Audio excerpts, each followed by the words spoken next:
are doing good things. Beyond these appreciations, we also look forward to political decisions that we deserve and our Ukrainian friends deserve and look forward to, and discussions about decoupling and accelerated accession that took place indeed, and all of us know this. Some member states accept these, others not so much. In my opinion, those of us, and actually what the candidate countries deserve, well, we deserve a joint start and a political decision regarding starting negotiations. And then each country should move independently on the progress and performance of the chapters that they are registering. Chapters that need negotiating and then closing. So we have to continue to rely on meritocracy. The authenticity of reforms has to be proven. And what we all need, not just Moldova and the Western Balkans, not just Ukraine, but in the entire Europe, in the current geopolitical context, we have to prove that we are quite decided, firm, we show character, and we have to move quickly, even at this time of crisis, to try to find opportunities. Because let me remind you of one example. I don't want to bore you with two examples. So who thought that in 2022, a couple of months after the invasion in Ukraine from Russia, that we and Ukraine be members, because everyone else was busy doing something else. So we found we found time for problems that need solution, energy security and other perils to our security. So this is our message, and we truly hope that the EU will take this decision. It is not our interest alone, or Kiev's interest, or the Western Balkans. It's also in the interest of the European Union, because we speak of matters of security that are very complicated, and only through own decisions can we meet this challenge and get over it stronger. In addition to that, we bring our own experience. Some experiences are more painful, others less. We have to show solidarity and learn on the go, because there's no time for breaks, and we have to prove resilience before the dangers around us. Thank you. Thank you, Chair. And so I'm sure that we will circle back to some of the very valuable ideas that you outlined during the second round of questions and the discussion. But basically, EU enlargement has become a geopolitical necessity from a merely normative process. And as you have outlined, it has come back to the forefront in 2022 with the Russian invasion of Ukraine. So I would like to ask you, Ms. KOVALCHUK, there is a very ambitious agenda that you two have set for your own membership to the EU. Are you afraid, given the very complex process of accession talks, that your countries might develop some sort of enlargement fatigue if the process will not go as fast as you expect in your capitals? First of all, thank you very much for having me here, and thank you very much for your question. I would like to start and say that actually European integration is not any more political ambitions for Ukraine or for Moldova. It's structured, ongoing process. And of course, for the last 2 years, we did very, very big progress. We moved from candidate status to real negotiations. And we really hope that in June and July, cluster will be open and we will start with more practical steps. From our side, we we do all possible reforms, and in the speech, which is unprecedented. Of course, if you have time and costs are not high, you can do your reforms in more simple way. But if you pay with lives for your reforms and for hesitation, you will do it as quick as possible. It doesn't mean that we do half a reform or that we are trying to avoid some kind of responsibility or to reform our institutions halfway. We do it on the proper way, and we really try to do what is possible under constant bombardment and constant challenges. And we are really successful in this way, and we really hope that it's understandable also by EU member states. Of course, there are some complications, but they are all the time. Again, if you don't have pressure of open fire, of open bombardment, you can hesitate, you can have very long negotiation. As my Vice Prime Minister for European Integration, Taras Kachka, told, Ukraine is doing reform very quick. But I would add that we are not only reform ourselves, we also reform process of membership of European Union, because it used the formula was very simple. First do reforms and then membership. And so what we are trying to do, we are trying to do everything in parallel. And we proved already that it works. For example, now we have common roaming markets, it's work. We also have good progress on common energy markets, it's also work. And we are really sure that it will work in the other areas, other clusters as well. Because what want our neighbors Moldova, we want to be free and democratic states. And we are fighting for the values, and Ukraine, we are paying with our lives for this. And I would like to emphasize also that we are not only asking, we are not only reforming ourselves, we also deliver with our security, with our new technologies, and we deliver to defense for the whole Europe. And which decisions will be taken and when, it depends not only of us, not only of Moldova, also of people in the European institution, and if they really understand that hesitation costed already a lot, and all decisions should be taken very quickly. Thank you. Thank you very much, Svitlana, for your insight. And let me follow up on what you said and jump over to Matteo and ask, so from a strictly policy perspective, it is clear that EU enlargement is one of the most successful policies of the European Union, but the European Union is also living through interesting times, to say the least.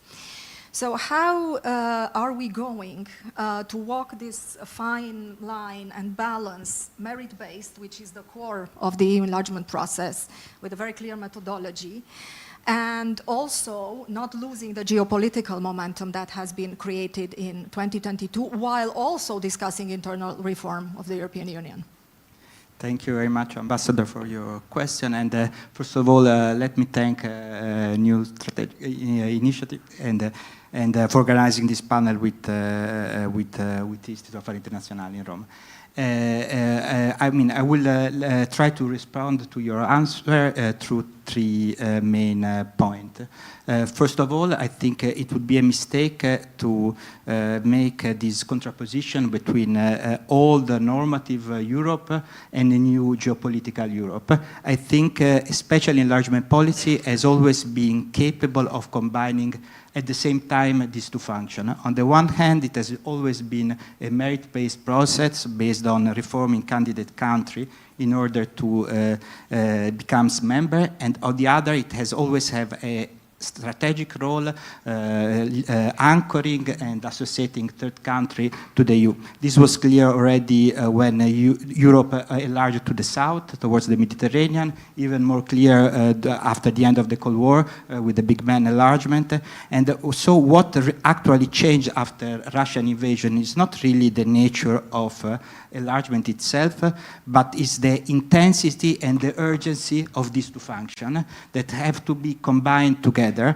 And on the one hand, after the Russian full-scale invasion, enlargement became against a geostrategic imperative after many years of fatigue, and so especially the European Council, the institution that was not basically capable of deciding on enlargement, start to take many decisions, offer candidate status, advancing accession negotiation. So the political process of membership was again on track, but at the same time we have seen an intensification of also the other function of enlargement through association agreement, to a number of agreements that help integrate candidate country even short of membership.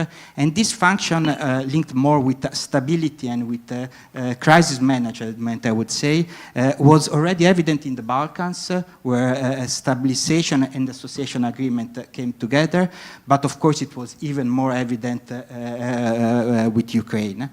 So now I arrive to my second point. The real challenge today is how to make this two dimension of enlargement, not to choose between them, but how to find the proper balance in a way that this measure short of membership do not become detrimental to the credibility of membership perspective. And I think to combine these two functions of enlargement, there is no an easy answer and there is no one size fits all solution, but we really need to articulate these elements that we have on our toolbox in a different way with different candidate countries in order to make the case for full membership at the end for all candidate countries. And this means, I think, especially with Ukraine, is the kind of support that the EU has been doing, and to go deeper with that, of course, proceeding also with accession negotiation, but really material integration, I think, given the condition, is really should take place first. But at the same time, also don't lose credibility of accession. And this, I think, today is a play more with the Western Balkans than not with associated trio, especially with the front runners, with Montenegro and Albania. I mean, the EU should really make the case that enlargement as a political process, as full membership, is still possible. And so I arrive to my third and last point. All this discussion that we hear today about a gradual integration, stage accession, reverse membership, I think may risk to be not really conductive and more detrimental than helpful. On the one hand, especially for Ukraine, I mean, it's clear that a symbolic membership is not enough, but they need a deep integration in all aspects of the European Union. And on the other hand, also a discussion of stage, gradual accession. I mean, we have many elements already there. We can build upon them, but I think they cannot really, there is no consensus of defining something short of membership that would be not, but that would be consensual among the member states. So we have our methodology for enlargement.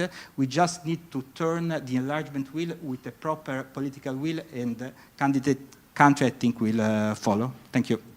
Thank you very much. We will try to dive a little bit deeper into elaborating those elements, hopefully also with the members of the audience. But for now, please allow me to revert to the region, to Southeast Europe, the Balkans. So, Andrea, Montenegro is the front runner currently in the EU accession process. It has made an incredible leap since 2022, and part of those years we have navigated together. But people tend to overlook that Montenegro has started its journey long ago, in 2012, and you were there, Chief Negotiator, Minister for European Affairs. You're also Ambassador of Montenegro to the European Union. So in light of these past, let's say, 15 years almost today, what are the most important takeaways, do's and don'ts? What would you tell our Eastern neighbors? Well, thank you, Cristina. I have to say that Cristina was there as EU ambassador in Montenegro, and that actually her effort and her involvement was crucial at the time when Montenegro was. It was the period when we actually seized the opportunity of geopolitical move, geopolitical changes, which came paradoxically from the war in Ukraine, and created this chance for everybody to really accelerate, to re-energize. And I think it was crucial also to have a guidance from the EU, and your role there was really priceless in the sense of guiding Montenegro on the way, on the path towards the proper approach. And by a proper approach, also stemming from everything that was said from the other participants and also my experience, is that even in the times when you have the possibility of huge geopolitical changes which open the door and allow you to really enter some room, you need really to have merit-based. And that is crucial because we are building a sort of countries that should be viable member states and sustainable as member states of the future union, which will be larger, which will be wider, and which will be actually more diverse and complex to navigate. So we are joining the union, which will, because of us joining, become more complex and more dynamic, let's say in the most positive sense. So therefore, I would say that no reform or no change should go against the time and trying to find this kind of shortcuts and trying to produce some sort of let's say, a favor to a country, because it's not a favor if you allow the country to enter without being prepared. And that could be seen, and maybe our colleagues from the previous enlargements know, it's not just the rule of law, it's also preparation for the utilization of EU funds. It's also preparation to participate in the EU structures. You have to really prepare.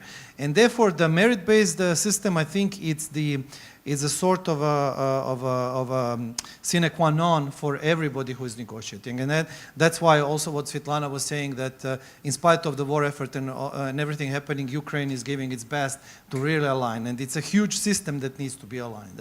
Of course, we are talking, and when we contrast, we are also now operating in a very different situation. And ever since the 90s, when we had the Eastern dimension and Mediterranean dimension, which created a very complex enlargement process, which ended up with a Big Bang enlargement, now we have finally the two regions, diverse regions totally. The Western Balkans, which have spent 25 years now in the process. It's not just Montenegro opening in 2012. The process started in Zagreb with the Zagreb summit in November 2000, after Milosevic fell from power.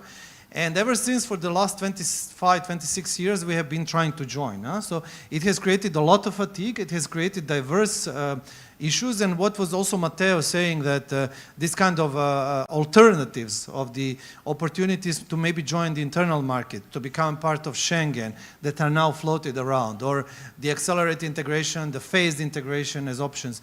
This shouldn't be seen as a kind of alternatives. They should be just helping you achieve the membership goal. And why I say this, because the membership, the full membership in the EU holds within it the transformative strength. And that's the best power the EU can offer at this stage, to transform your country. Because Montenegro of 2012 is not the same country as in 26. Obviously, everything that has happened has transformed not just the structures, the way how politics is done and how the administration is working, but also mindset. And that's maybe the hardest thing to change. That's why fundamental cluster is the hardest, the most difficult to deal with, because you need to really change the mindset, how people are approaching things, starting from the judiciary that Svitlana mentioned and Speaker GROSU, to actually the smallest bits, how you actually approach environmental issues from your school years, and so on. And in that, I think we should look now at specific conjunctures. I think that the start of the draft of the Montenegrin accession treaty is an excellent news. Just now in Cyprus, that was reconfirmed by the Council. And we should be, I think, I should invite everybody to follow very closely what the treaty is going to offer, because this is a new model treaty. And Commissioner Kos said in Estonia recently that this will be a new generation of the treaty. So this treaty will not be like Croatian one, it will be different, and it will offer some new kind of safety clauses and guarantees for the rule of law and for the new membership of the future countries. We should also look at two other things, and we'll finish with that. What happens maybe with Iceland, because there are rumors that we might have some movement in the summer of reapproaching the possibility of restarting the accession talks. They suspended, they never stopped them. That would also bring new dynamics, and also for Montenegro it would offer a kind of possibility to go hand in hand.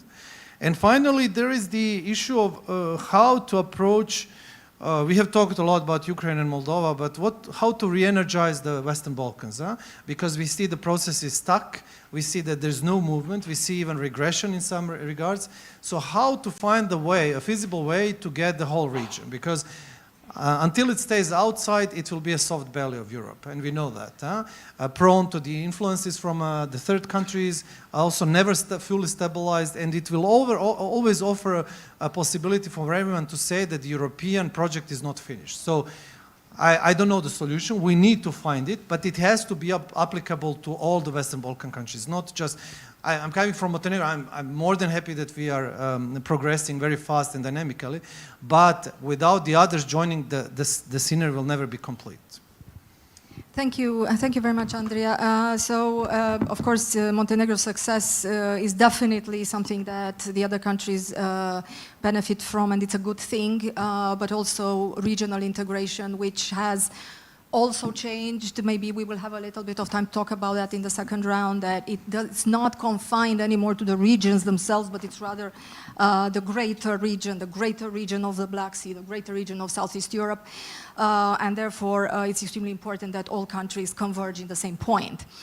So Antun, I left you last deliberately. Coming from Croatia, you are from the country that joined the EU last, 2013. After a journey that lasted twice as long than your predecessors, Romania, Bulgaria, and the countries of Central Europe. What are your main takeaways?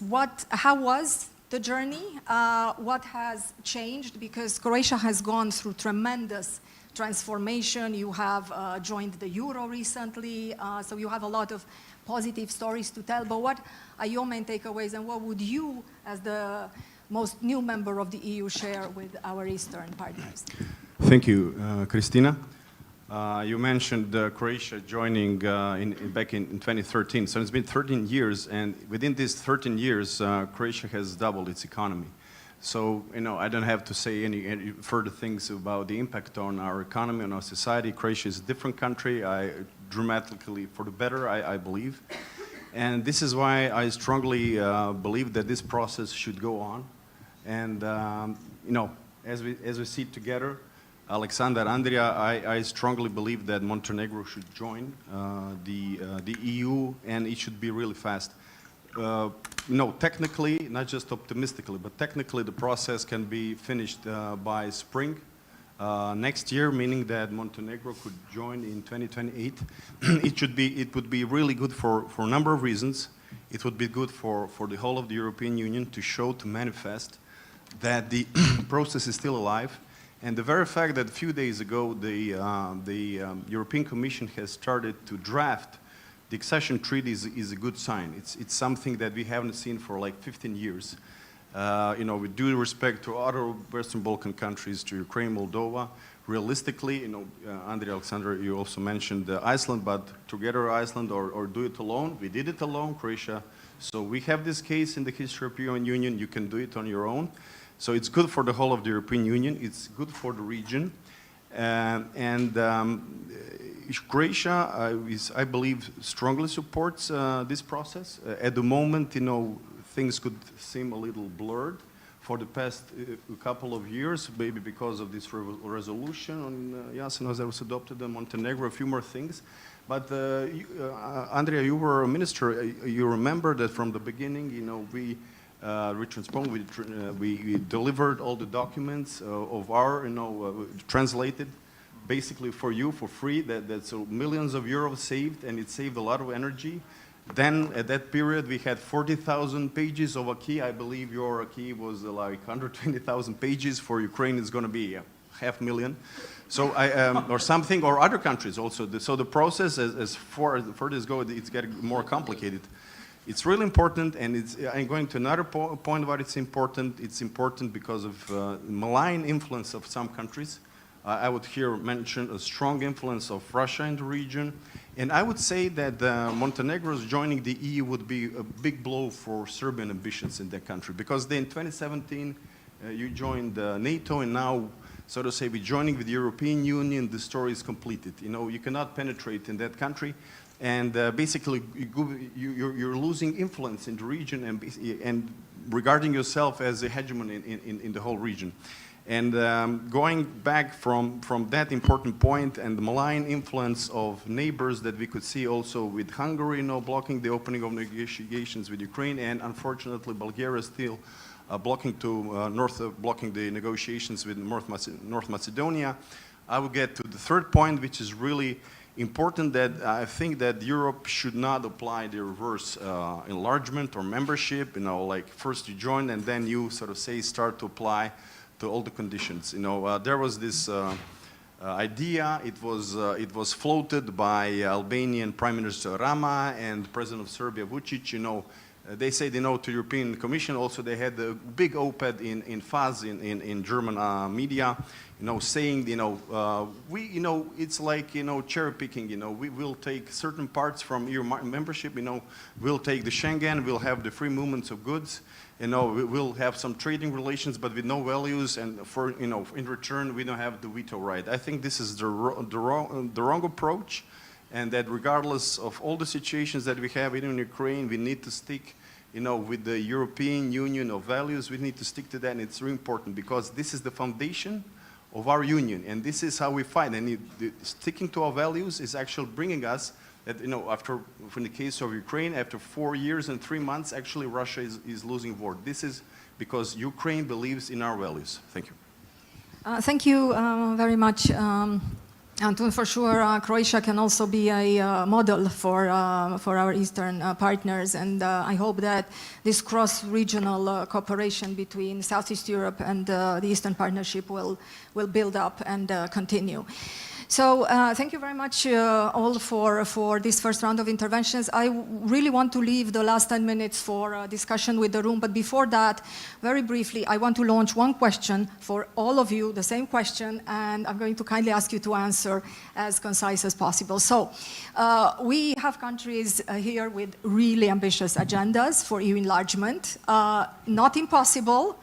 Montenegro 28 for 28, then we have Albania also 2029, and then we have Moldova and Ukraine waiting to formalize the process this June and then to properly continue with the reform-based process. So what do you think, and I'm going to start with you, Speaker GROSU, what do you think needs to happen for these scenarios to become reality? What are the most important one or several things that need to happen in the next years for these scenarios to materialize? Două lucruri. Two things. Very briefly, two things. On the one hand, we need to prove that we have political will within the country, those who must implement reforms without postponing, because postponing does not solve problems, just procrastinates. And for second, we need to clearly understand the urgency on the EU side, because any delay, any hesitation will be interpreted by the Russian Federation, believe me, as a vulnerability. And they are good at exploiting vulnerabilities. I'm not praising the Russian Federation, but when it comes to admitting their cynicism, when it comes to exploiting vulnerabilities, well, I feel that, we feel that they feel there is no ownership in society within the Union. And when they feel that, we should all expect surprises. So willingness on the inside and understanding from the EU. What is needed political will from the EU side? When there will be political will from EU side, everything will be possible, because we have already experience with negotiating so many years, and what is the result? And within the years, the country doesn't change really very properly. And we believe that all changes are possible and very quickly. But what is needed political will? Thank you, Matteo. I think the single most crucial things now is really to go ahead with Montenegro, because the credibility of membership perspective does not depend on on individual relation, but it's somehow a system. And if you have a credible enlargement perspective, you can ask reform that otherwise would become impossible to. Andrea? Yes, I tried to put on paper because you gave us a really brief time. So first of all, to answer your question, 2027 brings us French elections. We have to count on that. That might change a lot of perspectives coming from the EU. 2028 is the new multi-annual financial framework. So by adopting that, by the end of next year, we will have a stable 7-year financial period, and we'll know already what the EU counts on which member states to join in the next, or before the next financial perspective. And then 29, we have the European Parliament elections, and also the new Commission, the new Council President, and so on. So these are like the years, and you already positioned Montenegro 28, Albania 29, and then in the plans of Kiev and Chisinau, it's by 1st of January 2030. But for this, I think there are 5 things that need to happen. We need to have symbolically new members, and Montenegro, as we said, is the best positioned one. We have a very pro-European government which is focused on that, and that's very important in the against the narrative of the far right, which is happening. So we need to preserve those pro-European governments stable, strong, and to show that the European project works. Symbolically, this will have an impact on everybody. We can see that if Montenegro joins alone, it doesn't mean that the others are not invited, but it can strengthen the position in Chisinau of those people who are fighting for the European integration. The second one, we need a new narrative from the EU. We see that some things don't work, and we see that. We'll have, as you said, the TVAT summit in June for the Western Balkans and EU. We need new narratives coming from the EU, what to do with the countries that are lost on the way towards the membership. We also, the third thing, we need to kill the talk of alternatives. This is really, really dangerous. I mean, you also, Svitlana, you said, and you, Matteo, this is creating the feeling that the membership is not the goal per such, but we offer internal market benefits, or we offer freedom of movement within the Schengen. This is not possible without the membership. We all know it. And all these alternatives are just a kind of decoy for the politicians who don't want really the reforms to happen. The fourth thing for me is very important. We need more neighbors. We see the importance of Romania for Moldova. We see how Poland is very, very crucial for Ukraine. We see Croatia and the role that Croatia can play in Montenegro. But I think we always look to Berlin or Paris and so on. But our neighbors are now even more important, because it's in the interest of these capitals, neighboring, and also in our interest to really find the best way how to work hand in hand, because this will bring benefits. And the final one is the merit-based approach, which means that the EU should persist on that and not lose it because of geopolitics, but also we need clear commitment to the merit-based approach from the governments, and that for me is like the fundament, as not the last, but not the least, but really the last, which is the most important. If we have these 5 elements, I think we are on the good path to really enter the next decade with new members, but also clear perspective for the rest that haven't joined in the 20s. Antun? Andrea, I really agree with you that the path to Brussels for Montenegro is not through Belgrade, it's through Zagreb, and we should embrace this idea, we should support. How to move forward? Well, we need to look at the overall picture. What was the effect of Brexit? It was, for the European Union, especially for the UK, it was devastating. Now we see the case of Iceland, opening this referendum issue. We saw a few days ago also with Norway. We saw, how things started in 2022. Actually, they started in November 2013 in Euromaidan in Kiev. So people in Ukraine are willing to die to preserve their country, but also to pick in which union they will live. They will not live in a new Soviet Union. They will not live where they have Kazan and Samara. They want to live in a union when you have Vienna or Barcelona. So is there right to live in a union which is the best, so to say, success of this continent in history, and people are willing to die for that. And in order to preserve it, in order to be attractive to the rest of the world and to new, obviously a lot of newcomers that want to join, we need to stick, to the process that's been going on in the European Union since its beginning, and that's the reform process and the enlargement. As the European Union is enlarging, it needs to reform things, and you need to reform things because things change in the world. And the two processes are strongly linked. We cannot say we will now close the European Union for 10 years in order to reform, and then we'll start thinking about enlargement. It doesn't work that way. We need to stick to both processes, enlargement and reform process in the European Union.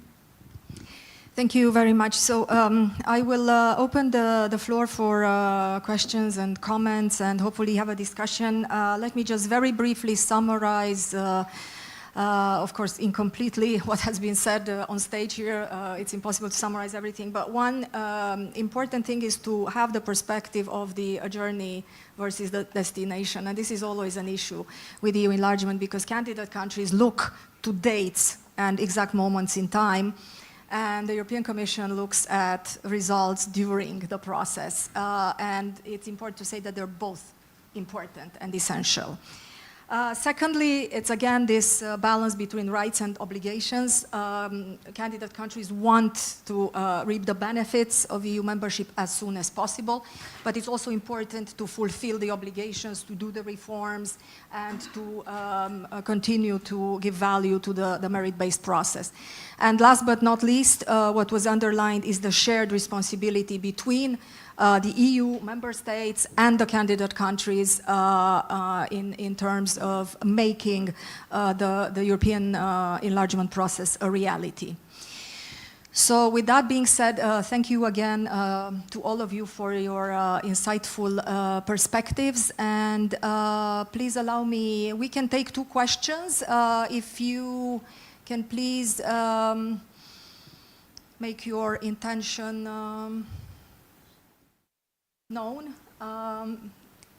and the question can be asked to all participants or to one participant. We have a lady over there, please. Thank you very much. My name is Khatia Kekalishvili. I'm a Program Director for Eastern Partnership in Berlin in Center for Liberal Modernity. Thank you very much for a very interesting panel. I have one question to Mr. GROSU. I understand very well your position and about a little bit criticism regarding the political will in the EU, and we observe this from Berlin, from German side. We know that the messages from Ms. von der Leyen and Ms. Koss are different than messages from Mr. Merz regarding enlargement. So my question is, so you mentioned that 3 times already Moldova show the world that you are very much pro-European. If we don't see this progress in June and latest in October, or as in the last summit from European Council, what does it mean for Moldova? Can you explain? Thank you. Thank you. I will, however, be optimistic. Further, I will be optimistic because otherwise it's not a good idea. But obviously we are going to continue on our European journey because this is what we believe in. This is what we believe it should happen. The Republic of Moldova, the citizens of the Republic of Moldova proved countless times that they are European through their behavior, their votes, the way they develop our country, the way we manage crises. We have not chosen to sit and wait for someone else to solve our crisis. Obviously, we need more diplomacy, we need more communication, and not only with a view to our German colleagues, but for everyone. Yes, we need to communicate, to invite them over, to see Moldova, to feel, to be part of the processes. We would be happy if they were part of the processes. If I'm getting back to the external review of our judicial system, judges and prosecutors. At some point, we had a catchy idea. We insisted that the representatives of EU member states should delegate their experts in the evaluation committees, and it was a very good idea because they could see from the inside how one must push. They could see the resistance within the system. They could see where we actually achieved reforms and where we need to work some more. Yes, we need hard work. There are no magical secrets. We need to push, and we are going to do that. And the message, I'm repeating, of course, it is merit-based. Obviously, there are things that take time. Reforms take time to settle down, to produce effects, because they are bothersome, they bring trouble, they take many people out of their comfort zone. We insist to say that there is huge danger near the European Union, and that is the Russian Federation. We are somehow lucky we don't have common borders with them, but their ambitions and the imperial appetite is there. It has not disappeared. Do not look at what the dictator declared the other evening. It's not that he wants to sign an agreement. We are not there, unfortunately. I would love to project optimism, but we are not there yet, unfortunately. And this is what our partners, our Western partners should understand. It's urgency in terms of security. Because this time the EU enlargement is based on existential, on security issues. The invader will not be stopped. They will not, our partners will not understand otherwise. We need these signals, we need this to transform our societies. Otherwise, these gray areas will be very tempting for a dictator or another. Over here for one last question. Actually, for us, for Ukrainians, it's a matter of trust. The recent polls show that most Ukrainians support European integration. If we will fail on this well, it will that Ukrainians will lose trust in European Union, because now we are paying with our lives, with our territories, and we are fighting for security of the whole Europe. And we are really paying very high price for this. Thank you very much. Please. My name is Mariana Prisizhnuk. I'm a journalist from Ukraine, and my question is definitely about your integration for Ukraine and Republic of Moldova. But let me start from a short remark. When Romania and Bulgaria joined the European Union in 2007, it was a process with incompleted reforms.